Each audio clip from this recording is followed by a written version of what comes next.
एक दफा का जिक्र है, एक तारीख जंगल के किनारे आबाद एक छोटे से गांव में एक गरीब मिलर अपनी खूबसूरत बेटी एलिना के साथ रहता था।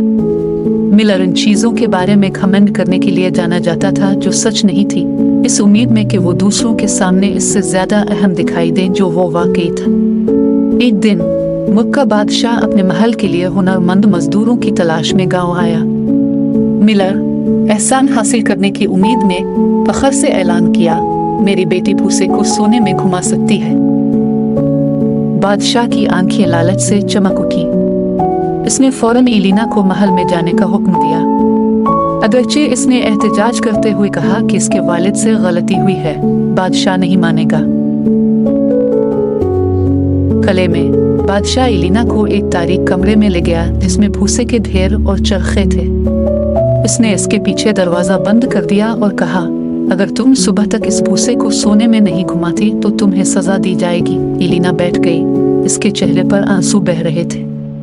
इसे अंदाजा नहीं था कि भूसे को सोने में कैसे घुमाया जाए। जैसे जैसे रात गहरी होती गई, एक अजीब सी बूढ़ी औरत जिसकी कमर और चमकती हुई आंखें कहीं से नमूदार हुई। तुम रो क्यों रहे हो बच्चे? बूढ़ी औरत ने पूछा। एलिना ने अपनी हालत बयान की।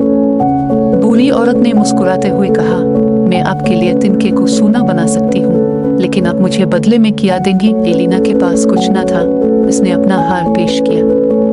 बूढ़ी औरत राजी हो गई, चरखे पर बैठ गई और सुबह तक भूसा चमकते हुए सोने के ढेर में तब्दील हो चुका था। बादशाह खुश था लेकिन लालची।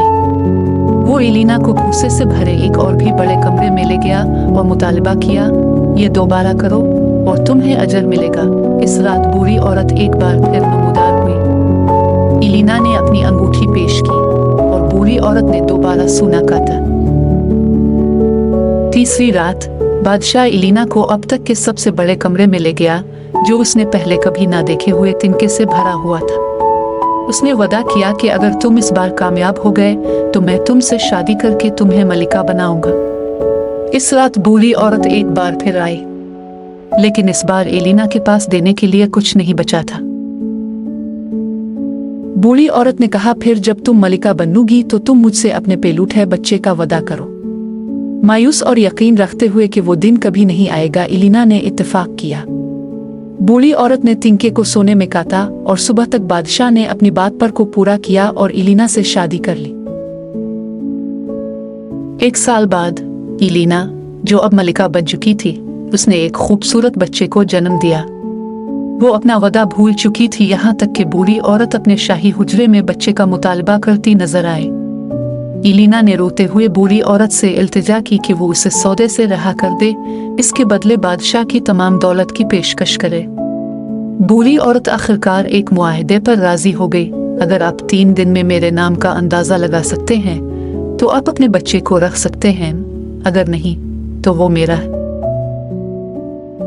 एलिना ने अपने कासिदों को ममलुकत में हर वो नाम जमा करने के लिए भेजा जो उन्हें मिल सके। 2 रातों तक एलिना ने हर इस नाम का अंदाजा लगाया जिसके बारे में वो सोच सकती थी कि आपका नाम बरथा है, मिटिलिडा, उग्नेस, लेकिन बूढ़ी औरत सिर्फ हंसी। तीसरे दिन एलिना का एक कासिद वापस आया। उसने कहा कि उसने एक अजीब बूढ़ी औरत को जंगल की गहराई में आग के गिर्द रक्स करते हुए देखा। आज रात मैं अपने मंसूबे बनाता हूँ, कल जिस बच्चे को मैं ले जाऊंगा। मलिका कभी खेल नहीं जीतेगी, रामपस्टिल्स्किन के लिए मेरा नाम है। इस रात जब बूढ़ी औरत वापस आई, एलिना ने कुछ और बार गलत अंदाजा लगाने का बहाना किया। आखिर में वो मुस्कुराई और कहा, क्या आपका नाम बूढ़ी जादूगरनी है? बूढ़ी औरत ने गुस्से से चीख मारी, अपने पैरों को इस कदर जोर से मारा कि वो जमीन पर गायब हो गई, फिर कभी नजर नहीं आएगी। एलिना ने अपने बच्चे को रखा और उसने झूठे वादों के खतरात और होशियारी की ताकत को जानकर मेहरबानी और हिकमत के साथ बादशाही पर हुकूमत की।